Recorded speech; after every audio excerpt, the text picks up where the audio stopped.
Hey guys, what's up? It's AppleCritics from AppleCritics.com. In this video, I'm going to be showing you a hands-on of iOS 13.3 and whether you should update to the latest and greatest iOS software. So without further ado, let's go ahead and get straight on into this video.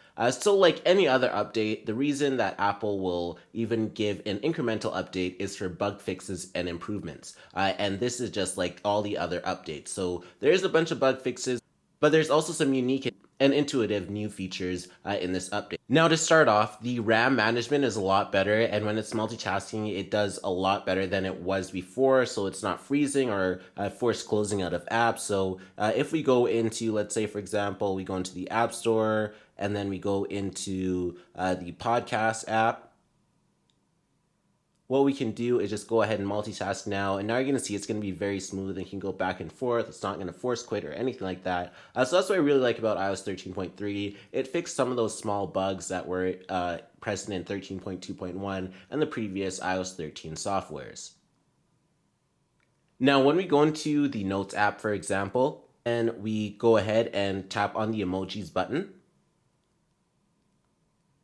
on this side, you're going to see that you have some of your frequently used emojis, and normally you'll see all your memojis right here. So now what's present in iOS 13.3 is the ability to remove the memojis from the keyboard. So if we go into settings now, into general, then we go into where it says keyboard, we can just scroll all the way down until we see the disable Memoji. So we can just go ahead and tap on where it says Emoji Stickers and we can disable it from the keyboard. We can go back into the Notes app. And now we can go back to the Notes app, and once you're back, you can just tap on the emojis button. Now you're gonna see that they're all gone. So all the animal Memojis are now gone.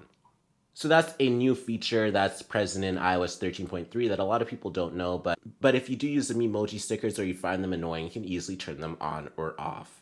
Now the next new feature is present when you take a video. So let's say we're filming, this is a test, this is a test. Now we can start. So if we go into the video now and we press on edit, what we can do is edit the clip.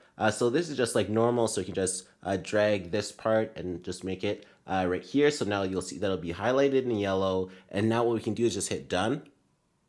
And now we have the option to use save video as new clip.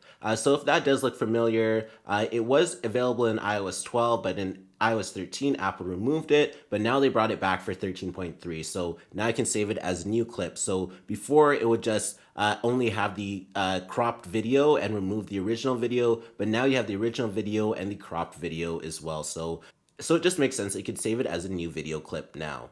Now the next new feature is available in the Settings app. And if we go into screen time, you'll see how long your screen time is right here. And now we'll see our screen time. So now what we can do is see that there's a new feature called communication limit. So we can tap on it. And what it allows you to do is set limits based on your contacts. So you can set limits based on your screen time. So during your screen time, everybody's allowed. So it doesn't matter if they're calling you, if it's a FaceTime, if it's iMessages or iCloud contacts, you're always allowed when it says everyone. But now you can actually tap on that. And then you can just only allow contacts only to contact you, or you can just allow certain groups to contact you when your screen is on. So that's when it's considered screen time. And then there's also a downtime. So with downtime, you can now tap on it and then you can choose who you want to contact during downtime. So you'll just add limits to phone calls, text messages, FaceTimes, and anything like that. So this is just a genius feature. Apple has been testing it out for a while. So it was in the 13.2 beta, then they took it away, but now they finally brought it back to 13.3, and I'm glad that they did. So I find this very useful, and it's kind of like an enhanced do not disturb mode. So do not disturb just blocks out everybody, but communication limits can filter people a lot better. And it's just nice that Apple is bringing some progressive features to 13.3. Now, a new feature in text messages is that you can just go into any text message, you can force touch it, then it'll say copy and more. You can tap on more. And now you'll have the ability to actually delete text messages. So just go ahead and press on delete, and then you can delete the message, and then the message will be gone. So that is a new feature that you can just finally delete messages on 13.3. Now the Apple Watch icon is redesigned. You probably didn't notice, but now it's just nice that Apple just did a redesign for 13.3. It's just a very small feature, but it's nice if you notice. Now, if you go into Safari, it now has NFC, USB-C, and Lightning support, so it's nice that Apple added that. And also, if you go into your messages now, all the attachments will work.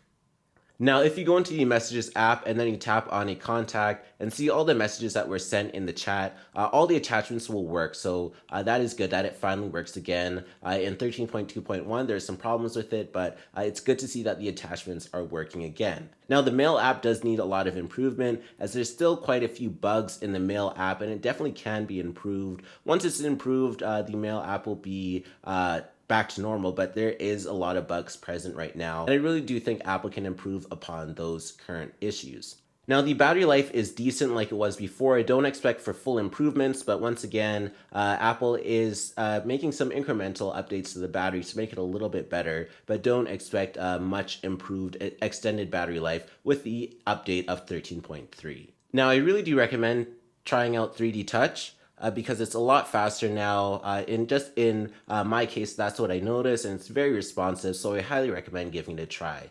So other than that, those are the major new features in iOS 13.3. I highly recommend updating because there's always less bugs when you update, and it just gets a little bit better. And there's some new features. Now, my favorite feature would have to be the communication limits, as it is a standout feature, and just the overall performance and improvements of the multitasking with the RAM management issues being gone now. And overall, that is what you can expect in 13.3. So thanks for watching this video on iOS 13.3. Please be sure to subscribe, like this video, please smash the like button down below so you watch. Also be sure to check out all the other videos on my channel. Be sure to check out applecritics.com for latest Apple news, and more. Like my Facebook fan page at facebook.com/applecritics, and follow me on Twitter at show.com/applecritics.